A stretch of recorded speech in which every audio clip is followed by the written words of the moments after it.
আপনাকে জাহান্নাম থেকে যেই মালিক মুক্তি দেওয়ার সুযোগ করে দিলেন, যেই এক রমজানে আমাকে আপনাকে আমার রব আবার তার রহমতের দৃষ্টিতে পড়ার জন্য সুযোগ করে দিলেন, যেই মালিক আমাকে আপনাকে আগে জাহান্নামীদের লিস্টে নাম থাকার পরে সেই নামটা জাহান্নামীদের লিস্ট থেকে কাটিয়ে জান্নাতি লিস্টে ওঠানোর সুযোগ যেই মালিক আমাকে আপনাকে করে দিলেন, ওই মালিকের শুকর আজীবন যদি আমরা সিজদায় পড়ে থাকি তবুও কি হবে না শেষ করা। সাধারণত একজন মানুষ আপনার চাকরি নেয়ার জন্য একটু সুপারিশ করেছিল, আপনি আসার সময় তাকে বলে আসেন, ভাই আপনার এই ঋণ আমি কোনোদিন শোধ করতে পারবো না। আপনার ছেলে একটা কলেজে চান্স পাচ্ছে না, ওই জায়গায় কেউ একজন সুপারিশ করে আপনার ছেলেকে ভর্তির কাজে সাহায্য করলো, আপনি আসার সময় বলে আসেন, আপনার এই ঋণ আমি কোনোদিন শোধ করতে পারবো না। আপনার ছেলেটা হসপিটালে ভর্তি, হাতে টাকা নাই, একজন মানুষ 5,000 টাকা আপনার হাতে দিয়ে দিল, আপনি কান্না করতে করতে চোখে অশ্রু নিয়ে চোখ ভর্তি জল নিয়ে আপনি তাকে বলেন, ও ভাই আপনার এই ঋণ আমি কোনোদিন শোধ করতে পারবো না। তো যেই মালিক আমাকে আপনাকে জাহান্নাম থেকে বাঁচার সুযোগ করে দিলেন, আমাকে আপনাকে তার দয়ায় ডুবে যাওয়ার সুযোগ করে দিলেন, যেই মালিক আমাকে আপনাকে তার সাথে সম্পর্ক জোড়ার সুযোগ করে দিলেন, ওই মালিকের ঋণ আমি আর আপনি কি দিয়ে শোধ করব? এই শোধ করার মতো ক্ষমতা, সেই যোগ্যতা আমার আপনার মধ্যে নাই। তাই এই রমজান চলে যাওয়ার পরে রমজানের ওই শিক্ষা, রমজানের ওই ত্যাগ, রমজানের ওই কোরবানি যেন আমি আর আপনি ভুলে না যাই। যদি ভুলে যাই তবে এটা নিমুখ হারামি হবে। কারণ আমার মালিক বহু মানুষকে রমজানের আগে হায়াত শেষ করেছেন, তারা কবরবাসী হয়েছে, প্রথম রমজান তাদের কবরে কেটেছে। কিন্তু আমি আর আপনি কোন ধরনের সুপারিশ ছাড়াই, কোন ধরনের অ্যাপ্লিকেশন ছাড়াই আল্লাহর পক্ষ থেকে এমন এক মহিমান্বিত মাস আমরা পেয়েছিলাম। তো এটার কদর যদি করতে হয়, এর শুকর যদি করতে হয়, এর কৃতজ্ঞতা যদি আদায় করতে হয়, তবে সামনের এই সময়ে যেই ত্যাগ আর কোরবানির প্র্যাকটিস আমরা রমজানে করেছিলাম, এই প্র্যাকটিস অনুযায়ী আমাদের সামনের সময়টুকু নিজেদেরকে ওইভাবেই তৈরি রাখতে হবে, নিজেদেরকে ওইভাবেই চলতে হবে। কিন্তু বড় দুঃখের বিষয়, রমজান থেকেই আস্তে আস্তে সংখ্যা কমতে শুরু করে।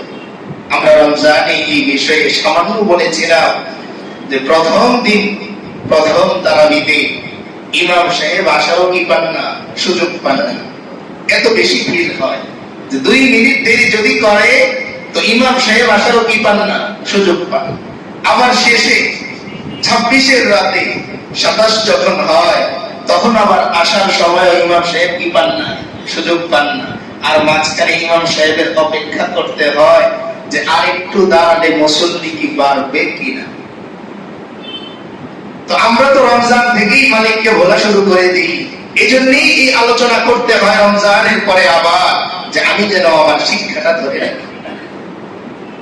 আমাদের সমাজে বিভিন্ন কোর্স যারা করে, আপনি ইংলিশ স্পোকেন কোর্স করলেন, 1 মাস চর্চা ছেড়ে দিবেন, আবার এই আপনি বাংলা চর্চা করলেন, 1 মাস প্র্যাকটিস ছেড়ে দিবেন, আবার এই আপনি ইঞ্জিনিয়ারিং নিয়ে পড়াশোনা করলেন, এরপর অটো চালাবেন, তো আপনার ইঞ্জিনিয়ারিং নিয়ে যে পড়াশোনা, যে ব্রেন তৈরি হয়েছিল সেটা শেষ হয়ে যায়। ঠিক তেমনি রমজানে যে আমরা তাকওয়ার প্র্যাকটিস করলাম, গুনাহ ছাড়ার প্র্যাকটিস করলাম, কোরআন তেলাওয়াত করার প্র্যাকটিস করলাম, মিথ্যা ছাড়ার প্র্যাকটিস করলাম, হালাল উপার্জন করার প্র্যাকটিস করলাম, গীবত ছাড়ার প্র্যাকটিস করলাম, সমালোচনা ছাড়ার প্র্যাকটিস করলাম, অন্যের উপকার করা আমরা শিখলাম। এই সবগুলো শিক্ষা যদি আমরা সামনের সময়ে ধরে রাখতে পারি তবে বোঝা যাবে আমরা রমজান পেয়ে আমাদের রবের প্রতি কৃতজ্ঞ। আর যদি আমরা সেই প্র্যাকটিসকে ছেড়ে দিই তবে কেমন যেন আমি বোঝাচ্ছি যে আমি এই রমজান পেয়ে, আমি এই মহিমান্বিত মাস পেয়ে কোনোই নিজের উপকার করতে পারলাম। এজন্য আল্লাহ হাবিব সাল্লাল্লাহু আলাইহি ওয়াসাল্লাম বলে, যে ব্যক্তি রমজান পেল কিন্তু নিজেকে জাহান্নাম থেকে বাঁচাতে পারল না, খুব খেয়াল করে শুনুন, যে ব্যক্তি রমজান পেল কিন্তু নিজেকে জাহান্নাম থেকে বাঁচাতে পারলো না, সেই ব্যক্তি ধ্বংস, সেই ব্যক্তি ক্ষতিগ্রস্ত। আমি আর আপনি যেন ওই ব্যক্তি না হই যে কি হয় ক্ষতিগ্রস্ত। দেখেন, আমরা এই কথা শুনি বা জানি যে রমজানে শয়তানকে আল্লাহ তাআলা শিকলবদ্ধ করে, কিন্তু আমরা ভুলে যেন না যাই যে আমরা সূরা নাসের মধ্যে পড়ি শেষ অংশ, মিনাল জিন্নাতি ওয়ান নাস, মিনাল জিন্নাতি ওয়ান নাস। আমি আশ্রয় চাই জিন্নাত থেকেও, আবার কার থেকেও? নাস মানে মানুষ থেকে। এজন্য রমজানে শয়তান বন্ধ হয়, কিন্তু শয়তানি কি হয় না?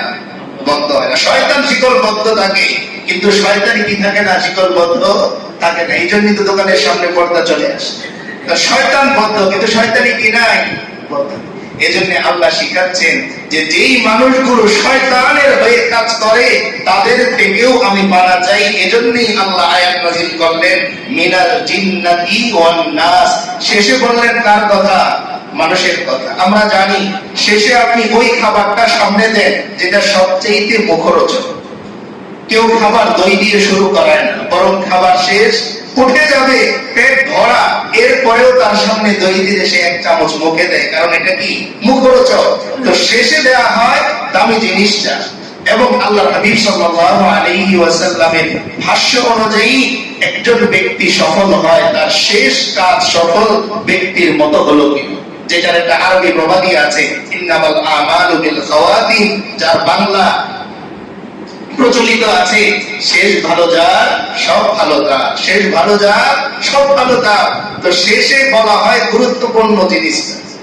যেমন আজকের এই পোশাকের মধ্যে আমি সবার উপরে পড়েছি কোনটা? আবার এই পোশাকের মধ্যে এটা আমার কাছে সবচেয়ে দামি মনে হয়েছে, তাই এটাকে সবার উপরে পড়েছি। অর্থাৎ যদি আমি পরিধানের দিক দিয়ে দেখি তাহলে সবার শেষে পড়েছি আবার। তো আল্লাহ তাআলা শেষে বললেন কার কথা?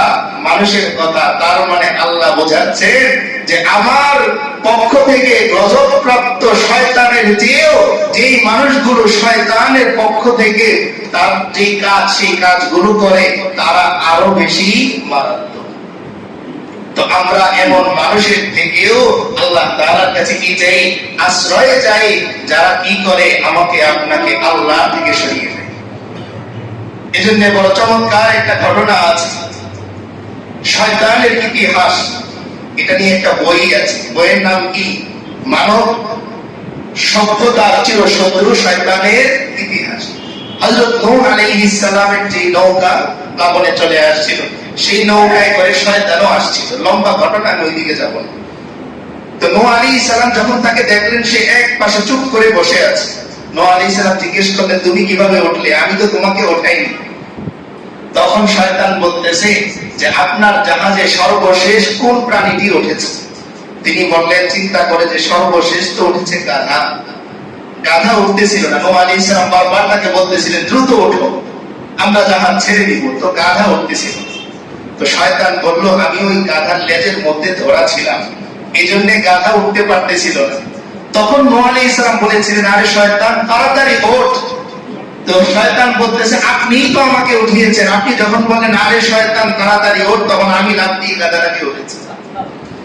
তো তখন নূহ আলাইহিস সালাম সিদ্ধান্ত নিলেন তার নৌকা থেকে কাকে নামিয়ে দিবে? শয়তানকে নামিয়ে দিবে। আল্লাহ তাআলা ওহী প্রেরণ করলেন যে আমি তো তাকে প্রতিশ্রুতি দিয়েছি কিয়ামত পর্যন্ত তাকে আমি লম্বা হায়াত দিব, তাই সে তোমার জাহাজে থাকার অনুমতি পেয়ে যাবে।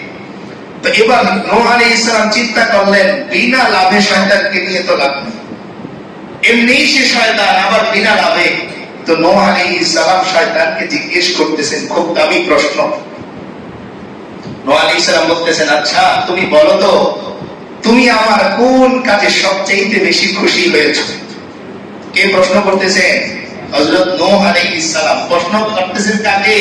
শয়তানকে, যে তুমি আমার সারা জীবনের যতগুলো আমল আছে এর মধ্যে কোন আমলের প্রতি সবচেয়ে বেশি খুশি তুমি হয়েছো? তখন শয়তান বলতেছে যে আপনি যে দোয়া করেছেন রব্বি লা তাদাউ আলাল আরদি মিনাল কাফিরিনা দাইয়ারা।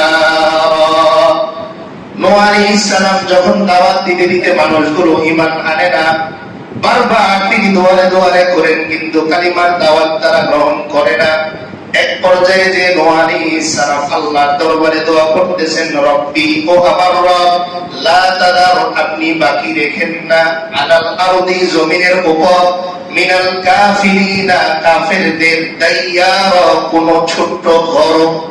তিনি দোয়া করলেন যে আল্লাহ, যেহেতু এরা আমার কালিমার দাওয়াত গ্রহণ করেই না, আপনাকে স্বীকার করেই না, এরা তো নিমক খারাপ, তো এদের ঘর বাড়ি সহ আপনি ধ্বংস করে দেন। তো শয়তান বলতেছে, আপনি যখন এই দোয়া করছেন তখন আমি সবচেয়ে বেশি খুশি হয়েছিলাম। এবার নূহ আলাইহিস সালাম কান্না শুরু করলেন, কারণ হিসেবে জিজ্ঞেস করলেন শয়তানকে, কেন খুশি হয়েছো তা বলো।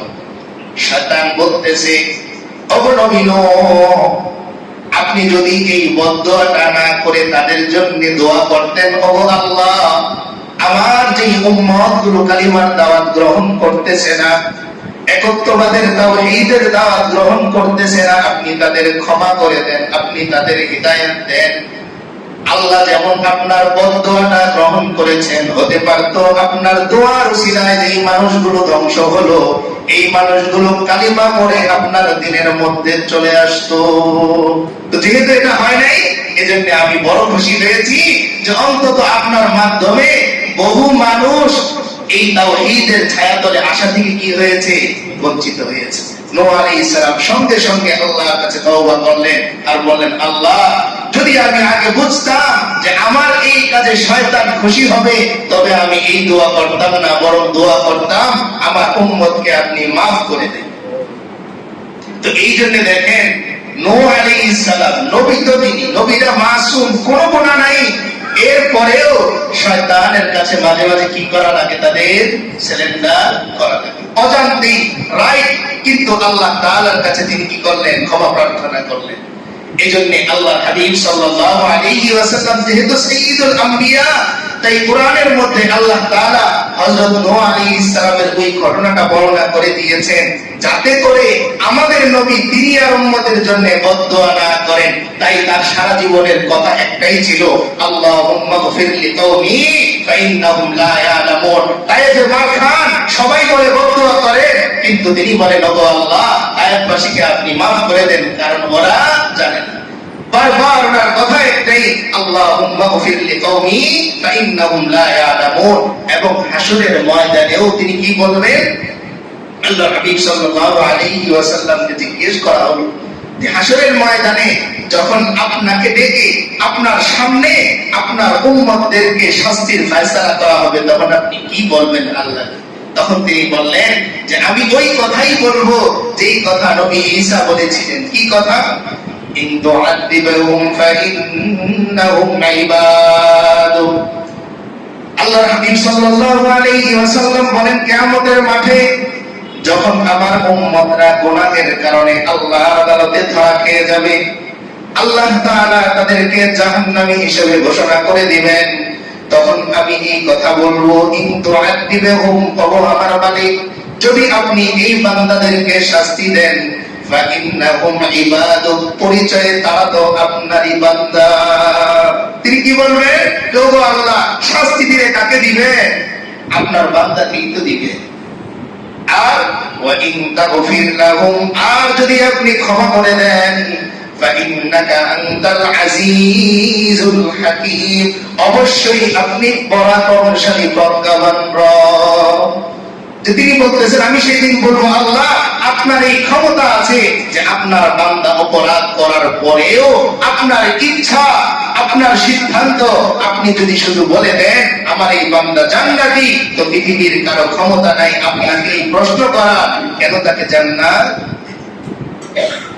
তো যাই হোক, এই কথায় আমরা ছিলাম যে শয়তান রমজানে বন্ধ ছিল, কিন্তু শয়তানি বন্ধ ছিল না। এখন তো রমজানের পরে শয়তান নিজেই লিডার, নিজেই কি উপস্থিত।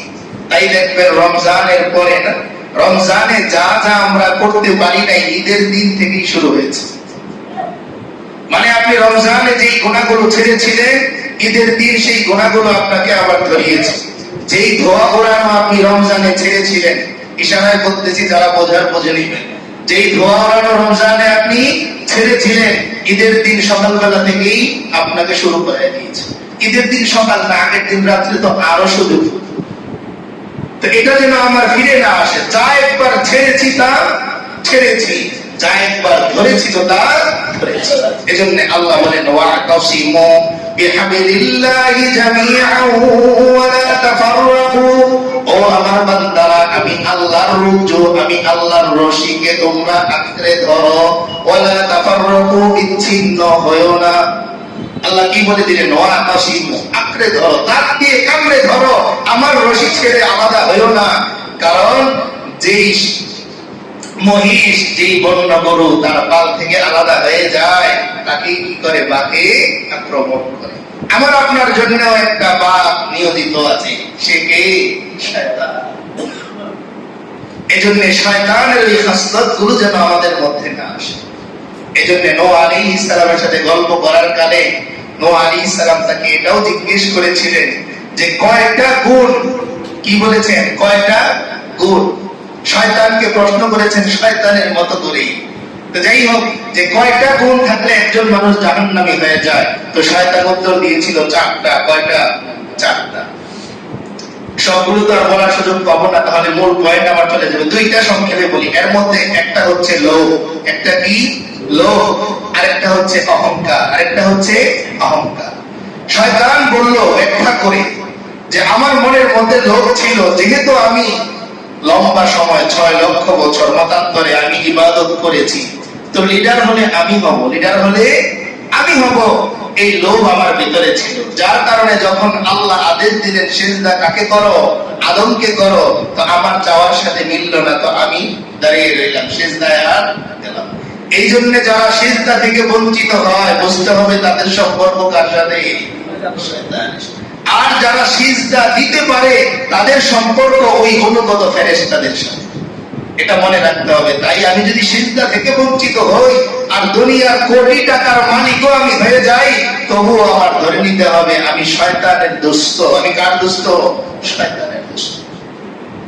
আর আমি দুনিয়ার কিচ্ছু পেলাম না, আমার বাড়িতে এসি থাকলো না, বারবার বিদ্যুৎ চলে যায়, শরীরটা ঘেমে যায়, কিন্তু আমি সিজদা দিতে পারি, তবে আমি শুকরিয়া করব যে আমি ওই অনুগত ফেরেশতাদের দলে।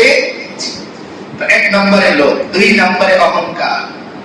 যখন আল্লাহ তাআলা আমাকে জিজ্ঞেস করলেন মা মানাকা, ও শয়তান তোমাকে কোন জিনিস বাধা দিল সিজদা দিতে, তখন শয়তান বলতেছে যে আমি তখন বললাম আনা খায়রুম মিন, আমি তার চেয়ে বেটার, আমি তার চেয়ে পজিশনে বড়, আমি তার চেয়ে বড় চাকরি করি, আমি তার চেয়ে ভালো গাড়িতে চলি, দুনিয়ার সাথে মিলাচ্ছি, আমি তার চেয়ে দামি ফ্ল্যাটে থাকি, তার চেয়ে দামি জুতা আমি পরি, আমার ঘড়ির দাম জানে, আমার টুপির দাম জানে, আমার জুব্বার দাম জানে, জুতা কোন ব্র্যান্ডের পরি আমি। তো শয়তান বলল আনা খায়রুম মিন। আল্লাহ প্রশ্ন করার আগে সে নিজেই উত্তর দিতেছে খালাকতানি মিন নার, আপনি আমাকে তৈরি করেছেন আগুন থেকে, আগুনের কাজ উপরের দিকে যাওয়া, আর আদমকে তৈরি করেছেন মাটি থেকে, মাটির কাজ নিচের দিকে যাওয়া। এই 2 কারণে আমি কি হয়ে গেলাম? মালউন হয়ে গেলাম। কি হয়ে গেলাম? মালউন হয়ে। তো সেই দিন এই যখন আল্লাহ তাআলা তার দরবার থেকে শয়তানকে বের করে দিলেন, তখন শয়তান আসার সময় বলে এসেছে জাহান্নামে যেহেতু জ্বলবই, একা জ্বলব না। দেখবেন আমাদের সমাজে এরকম মানুষ আছে, যেহেতু আমার মরতে হবে তো একা মরবো না, 2-1টাকে সাথে নিয়ে মরবো। বড় বীরত্বের সাথে এই কথা বলি, অথচ এই কথা কার? শয়তানের। একজন মুসলমানের, একজন মানুষের মনের চাহিদা তো হবে এই যে বিপদে আমি পড়েছি, আমি একাই পড়বো, আরেকজন যেন না পড়ে। যার কারণে রাস্তায় ইটের সাথে আমি বাড়ি খাই, তাকিয়ে গালি দিয়ে চলে যাই, কে ফেলেছে, কিন্তু ওই ইটটা তুলে রাস্তার সাইডে আমি রাখি। একটা গাছের ডাল বাড়ি খেয়ে আমার কপাল ফেটে গেছে, উপরে তাকিয়ে গালি দিই, কিন্তু সেই ডালে যাতে আরেকজন বাড়ি না খায় এই ব্যবস্থা আমি করি। রাস্তায় একটু কাদা আছে, ময়লা আছে, আমার জুতা এলাকার পর গালি দিই, কে ফেলেছে, কিন্তু ওই ময়লায় যাতে আমার আরেক ভাই আর না পড়ে এই ফিকির আমি করি না। এই ফিকির কার? শয়তানের। শয়তান বলেছে আল্লাহকে যেহেতু আমি আপনার পক্ষ থেকে গজব পেয়েছি, তো আমি একা গজবে জ্বলবো না, আপনার বান্দাদের সাথে নিয়ে জ্বলবো। তো সেই ওয়াদা সে কিন্তু আবার বাস্তবায়নের জন্য রমজানের পর থেকে আবার কাজ অলরেডি শুরু করে দিছে। আমি আর আপনি কাজ শুরু করি আর না করি, সে কিন্তু কি শুরু করে দিয়েছে। যার কারণে ঈদের আগের দিন রাত্রি কোরআন শরীফটা আবার মলাট করেছি, আগের মতো এই ফিতা দিয়ে পেঁচিয়ে উপরে আবার রেখেছি, গত বছর যেভাবে রেখেছি। তো সেই গিলাফ থেকে কোরআন শরীফটা আবার বের করেন। যেই তসবিটা উপরে উঠিয়ে রেখেছেন, রমজানে তসবি পড়তেন, ইফতারের আগে ওই তসবিটা হয়তো উঠিয়ে রেখেছেন, ওইটা আবার নামা। রমজানের এই প্র্যাকটিস যেন রমজানই শেষ না হয়ে যায়। আচ্ছা বলেন তো, আপনি যদি একটা দামি ব্র্যান্ডের পারফিউম কিনেন, আর যদি সেটা 1 মিনিট পরে ঘ্রাণ চলে যায়, আপনার হাতে দিল, নাকে নিলেন, 1 মিনিট পরে দেখলেন নাই, এই পারফিউম কিনবেন? একটা কাপড় কিনলেন, একবার ধোয়ার পরেই কাপড়ের যে রং জ্বলে গেল, কাপড়ের যে মান নষ্ট হয়ে গেল, ওই দোকান থেকে আর কাপড় কিনবে? তো আমার আপনার রবের কি ঠেকা যে রমজান আমাকে দেওয়ার পর 1 মাসেই ঘাম শেষ, 1 মাসেই আমলের জোর শেষ, 1 মাসেই প্রশিক্ষণ শেষ, এরপরে আর খোঁজ নাই। তো এমন রমজান, এত দামি রমজান আমার আপনার মতো অযোগ্য ব্যক্তিকে দেওয়ার দরকারটা। এই জন্য দেখবেন বিভিন্ন প্রতিষ্ঠানে স্কলারশিপ যে দেওয়া হয়, সেখানেও মাঝে মাঝে লটারি দিয়ে নির্বাচন করা হয় যে এই ছেলের তুলনায় ওকে দিলে ভালো হবে, তো সে বাদ পড়ে যায়, ভালো রেজাল্টের পরেও আরেকজন পেয়ে যায়। তো আল্লাহ যদি এমন করেন যে এই রমজানকে কাজে লাগানোর কারণে সামনের রমজান যদি আমাকে অসুস্থ করে দেন, যে রোজাই রাখতে পারলাম না, কোরআন পড়তেই পারলাম না, তাসবিহ আদায় করতেই পারলাম না, আইসিইউতে পড়ে থাকলাম, যদিও রোজা নাই, আমার নামাজ লাগবে না, আমার অসুস্থ আমি, পরে সেই রোজার অবশ্য কাজা করতে হবে, কাফারা দিতে হবে, আবার সেটা ভিন্ন জিনিস। কিন্তু আমি তো পারলাম না, আমি যে হাত তুলতেই পারলাম না, 27-এর রাত্রে আগে যে জোরে জোরে কাঁদতাম, ওই কাঁদার সুযোগই পেলাম না। এই জন্য রমজান যে আমরা পেলাম, এর কদর তখনই হবে যখন এই রমজানের প্র্যাকটিস সামনের সময় ধরে রাখে।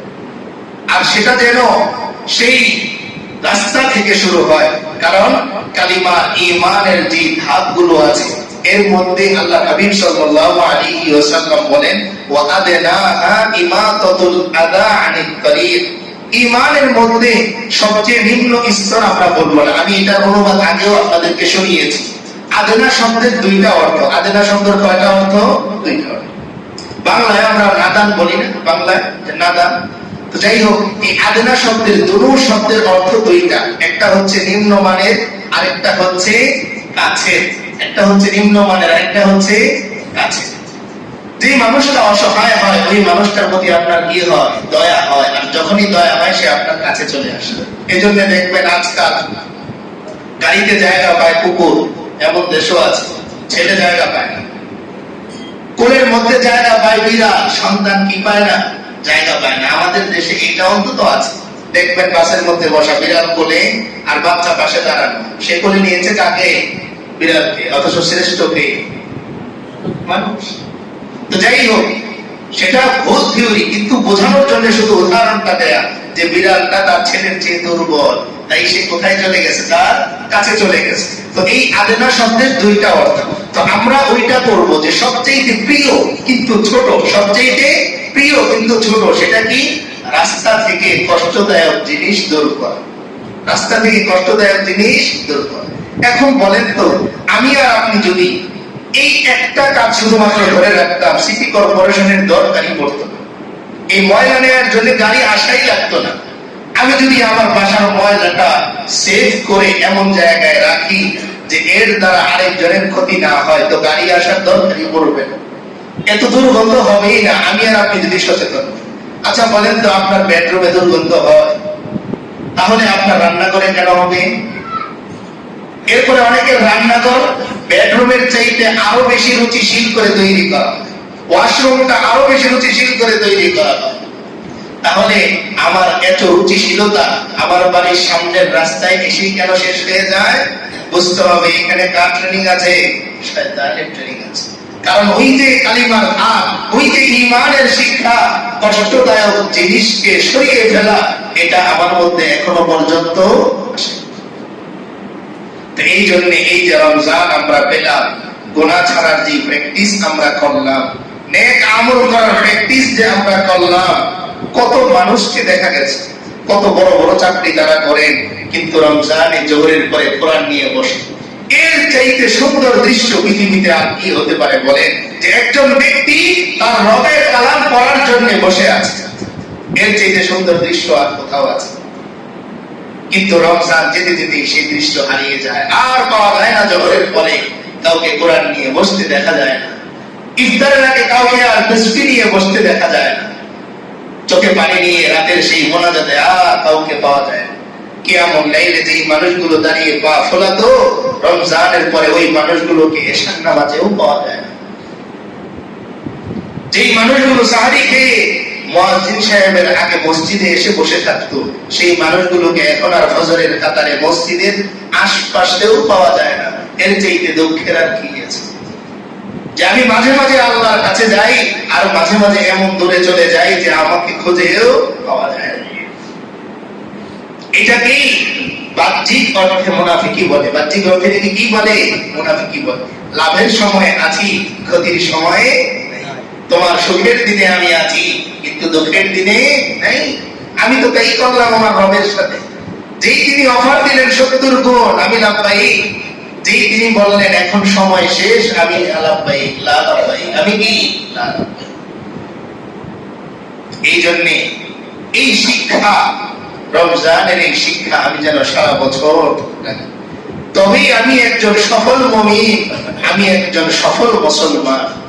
আর তাদের আফলাহা মান তাযাক্কা ওয়া যাকারা ইসমা রাব্বিহি ফাসাল্লা, সেই তো সফল যে আত্মশুদ্ধির এই প্রশিক্ষণকে ধরে রাখে।